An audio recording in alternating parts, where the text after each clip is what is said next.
एक छोटे से गांव में एक गरीब लेकिन ईमानदार किसान रहता था। उसके पास ज्यादा जमीन नहीं थी, लेकिन उसके सपने बहुत बड़े थे। उसके दो बच्चे थे, एक लड़का और एक लड़की। किसान दिन रात खेतों में मेहनत करता, धूप बारिश की परवाह किए बिना बस एक ही सोच रखता था कि उसके बच्चे पढ़ लिख जाएं और उसकी तरह गरीबी न झेलें। अपनी कम कमाई के बावजूद उसने दोनों बच्चों को इंग्लिश मीडियम स्कूल में पढ़ाया। गांव के लोग उसे पागल कहते थे, लेकिन किसान चुपचाप सब सहता रहा। समय बीता, बच्चे बड़े हुए, लड़की पढ़ लिख कर समझदार बनी और कुछ साल बाद उसकी शादी अच्छे घर में हो गई।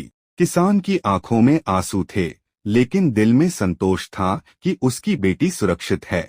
अब सारी उम्मीदें बेटे पर टिकी थीं। बेटा पढ़ाई पूरी करके कमाने लगा। उसी दौरान किसान बूढ़ा हो गया। खेतों में काम करते करते उसके पैर जवाब देने लगे। अब वह पहले जैसी मेहनत नहीं कर पाता था। उसने सोचा था कि अब बेटा उसका सहारा बनेगा, लेकिन बेटा बदल चुका था। कमाने के बाद वह अपने पैसे सिर्फ अपने ऊपर खर्च करने लगा। नशा, दारू और गलत संगत उसकी जिंदगी का हिस्सा बन गई। घर की जिम्मेदारी, बूढ़े बाप की हालत, उसे कुछ भी दिखाई नहीं देता था। जब किसान बेटे को समझाने की कोशिश करता, तो बेटा उल्टा उससे लड़ने लगता। मैं कमाता हूँ, मैं जो चाहूँ करूँ, वह चिल्लाता। बाप की बातों का उस पर कोई असर नहीं होता था। एक दिन खेत के किनारे बैठा बूढ़ा किसान अपने कांपते हाथों को देख रहा था।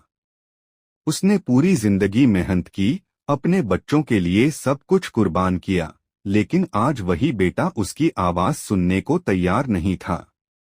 उसकी आंखों से चुपचाप आंसू बहने लगे।